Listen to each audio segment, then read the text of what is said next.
tous. Europe 1. Le journal de 8h sur Europe 1 avec vous Fanny Marceau. Bonjour Fanny. Bonjour Dimitri, bonjour à tous. Des rafales de vent à plus de 200 km/h, des pluies diluviennes, des vagues de 6 mètres de haut. Le cyclone Garance se déchaîne sur le nord de l'île de la Réunion en alerte violette depuis déjà 2 heures. Bonjour Axel May.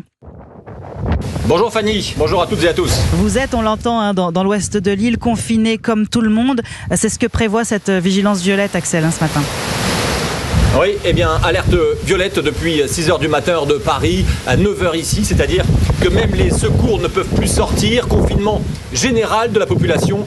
Dès hier soir, il y avait déjà obligation de rester chez soi. La nuit a été relativement tranquille, mais la journée s'annonce difficile. Vous entendez peut-être derrière moi la pluie et le vent souffler dans les arbres. À l'heure où je vous parle, le cyclone est entré sur l'île par le nord et dans la ville de Sainte-Marie, là où se situe l'aéroport international, des rafales à 214 km/h ont été enregistrées, du jamais vu depuis 1962 sur l'aéroport. Ce cyclone qualifié de majeur par les autorités semble se décaler vers l'est de l'île, mais la préfecture a prévenu, attention, une fois que l'œil sera passé, qui correspond à une période d'accalmie relative, les bourrasques devraient toucher l'ensemble de la Réunion, y compris l'ouest où je me trouve. La bonne nouvelle, c'est que le phénomène est compact, petit et devrait donc passer assez rapidement. Merci beaucoup. Soyez prudents, Axel May à la Réunion pour Europe 1. Et à la une également ce matin, un autre orage qui gronde de plus en plus fort entre Paris et Alger. Ce matin dans le Figaro, François Bayrou souligne les 2 pommes de discorde entre nos 2 pays. La libération de l'écrivain franco-algérien, Boualem Sansal, emprisonné en Algérie donc depuis novembre dernier, et la récupération des ressortissants algériens sous OQTF les plus dangereux. Le Premier ministre a prévenu si Alger continue d'entraver leur expulsion d'ici 6 semaines, la France dénoncera les accords de 1968 et pourrait suspendre les visas aux Algériens. Et hier soir, le gouvernement algérien a réagi, estimant être la cible d'une cabale française. Et d'affirmer que, je cite, l'Algérie n'a pris l'initiative d'aucune rupture. Dans ces conditions, Alexandre Chauveau, les discussions s'annoncent compliquées, pourtant elles devront bien avoir lieu dans les prochaines semaines. Le Quai d'Orsay cultive le secret car les négociations doivent se dérouler en coulisses. Officiellement, Paris assure que le lien avec Alger est maintenu, même si en l'absence d'ambassadeur algérien en France depuis 6 mois, les discussions ont lieu au niveau des consulats. La France attendait dans un premier temps la réaction officielle d'Alger après la menace brandie mercredi par François Bayrou de suspendre les accords de 1968. La presse algérienne avait déjà donné le ton hier en évoquant, je cite, l'algérophobie de Paris. Jean-Noël Barrot, lui, a vu son homologue algérien la semaine dernière lors du G20 en Afrique du Sud, mais le Quai d'Orsay reconnaît que le dialogue est tendu. Il y a toujours des canaux, ils sont juste plus abîmés que d'habitude, concède un conseiller du bout des lèvres.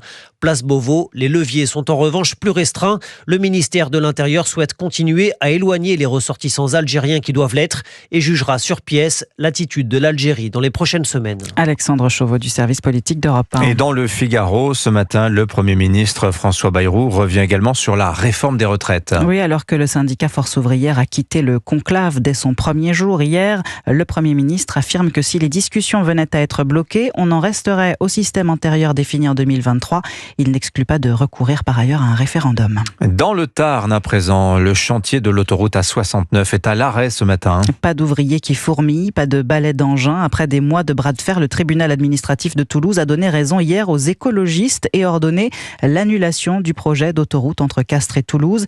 Décision incompréhensible pour Marc. Il vit le long du tracé. Il a vu les maisons de ses voisins détruites pour laisser passer la 69. Qu'aujourd'hui, au bout de tant de temps, alors que ça fait 40 ans qu'on entend parler de ce projet, qu'on arrive à démarrer un projet comme ça, qu'on rase des maisons, qu'on déménage des gens, pour finalement se rendre compte que le projet n'est pas abouti, puisqu'il y a des gens qui font valoir leur droit. Mais là, quand on voit les sommes et les milliards engagés, c'est insupportable. On se fout de notre gueule. On se rend pas compte, mais une maison, c'est une propriété, c'est des souvenirs, c'est un enclos familial. Même s'il y a une indemnité à ça, et même si il n'est pas question de perdre de l'argent, mais quand même, on quitte quelque chose de cher. Tout ça pour ça. Ça veut dire que les choses sont faites à l'emporte-pièce. Moi, j'ai l'impression qu'on nous prend vraiment maintenant pour des cons. Un témoignage recueilli par Charles Lhuillier, pour Europe 1. L'État a fait appel de la décision du tribunal et demande un sursis d'exécution pour pouvoir reprendre le chantier. Pas question de renoncer après 2 ans de travaux, d'autant que beaucoup d'argent a été investi dans ce projet, Baptiste Morin. Oui, car environ 2/3 des travaux ont déjà été réalisés. Des échangeurs, des ronds-points ou encore des ponts ont été construits ces 2 dernières années. Et en fait, sur les 450 millions d'euros de budget prévisionnel, près de 300 millions ont déjà été investis. Le temps de la suspension, le chantier ne peut pas rester en l'état. Il faut protéger les lieux, s'assurer que ce qui est en travaux ne se dégrade pas et que le matériel est sous surveillance. L'entreprise concessionnaire doit aussi être indemnisée car elle se retrouve du jour au lendemain avec 1 millier d'ouvriers au chômage technique. Au total, la facture est de plusieurs centaines de millions d'euros et elle pourrait grimper si le chantier était définitivement arrêté. Il faudrait alors rembourser ce qui a été investi et financer des travaux de réhabilitation. Le coût total pourrait alors tourner autour d'1 milliard d'euros. Baptiste Morin, chef du service économie d'Europe 1. Les conséquences économiques qui pourraient être encore plus désastreuses si les laboratoires Pierre Fabre venaient à quitter la région. Il s'agit du premier employeur du Tarn installé à Castres. Il menace de partir si l'autoroute ne voit pas le jour. Vous écoutez Europe 1 matin, il est 8h07. Près de 2 semaines après le début du procès de Mehdi Nemmouche devant la cour d'assises spéciale de Paris, l'accusé continue de nier qu'il a été le geôlier de plusieurs otages occidentaux de Daesh. L'auteur de l'attentat du musée juif de Bruxelles en 2014 est accusé d'avoir pendant des mois infligé des tortures physiques et psychologiques à plusieurs journalistes et humanitaires français et américains en Syrie. Jean-Baptiste Marty, s'il nie avoir tenu ce rôle, cet islamiste de 39 ans l'affirme sans équivoque, il ne regrette pas d'avoir rejoint Daesh. Le sourire en coin, debout, dans le box, Mehdi Nemmouche provoque une première fois la cour. Oui, j'ai rejoint la Syrie et les groupes terroristes et je ne regrette pas. Quand un groupe est attaqué, il faut prendre les armes face à lui. Sur le banc des parties civiles, les 4 anciens otages sont consternés, mains devant leur bouche et le djihadiste poursuit sa tirade. En France, vous avez une armée pour vous défendre. Si elle tombe, vous n'aurez plus que le terrorisme pour vous défendre. C'est l'arme du pauvre, lance-t-il, l'index en l'air, accusant l'Occident de millions de musulmans morts. Le président cherche alors à en savoir plus sur ses motivations de départ en Syrie. Secret défense, rétorque Mehdi Nemmouche sur un ton arrogant. Alors l'homme à la robe rouge insiste et l'accusé répond « Je n'y suis pas allé pour distribuer des boîtes de conserve ». Le président lui rappelle son rôle dans le service de sécurité et notamment dans les prisons de l'État islamique. Là aussi, secret défense, répond Mehdi Nemmouche, défiant du coin de l'œil les ex-otages assis en face de lui. Jean-Baptiste Marty du service police-justice d'Europe 1. Et puis aux États-Unis, rencontre aujourd'hui entre Donald Trump et Volodymyr Zelensky. Oui, le président ukrainien est attendu à la Maison-Blanche pour signer un accord sur les minerais stratégiques, mais il compte bien aussi réchauffer ses relations avec son homologue américain qui s'est rapproché de Vladimir Poutine ces dernières semaines. Et puis tiens, c'est une première cette année. Il y a une Américaine en lice pour le prix de meilleure actrice au César du cinéma. Oui, Zoé Saldana, époustouflante dans Emilia Pérez. 12 nominations pour le film de Jacques Audiard, 13 pour L'amour ouf de Gilles Lelouch, 14 pour Le Comte de Monte Cristo. 50e cérémonie des Césars présidée par Catherine Deneuve ce soir, à voir en clair, en direct et en exclusivité sur Canal+, et à suivre en direct sur Europe 1 dès 19h avec Olivier Benkemoun. Soirée mise en scène par le réalisateur Cédric Clapiche. Pour lui, le cru 2025 des films présentés est exceptionnel. C'est une année folle, pour être franc. C'est fou d'ailleurs que ça corresponde à la 50e cérémonie, parce qu'on sait bien, on le voit dans ce qui se passe aux États-Unis, ça fait plusieurs années qu'il y a des gens qui gagnent des Oscars, des gens français. Donc il y a quelque chose qui se passe dans le cinéma français et qui est lié à sa diversité. Cette année, on parle beaucoup des films qui ont fait des entrées, mais il y a surtout une diversité de films, quoi. Et c'était très riche.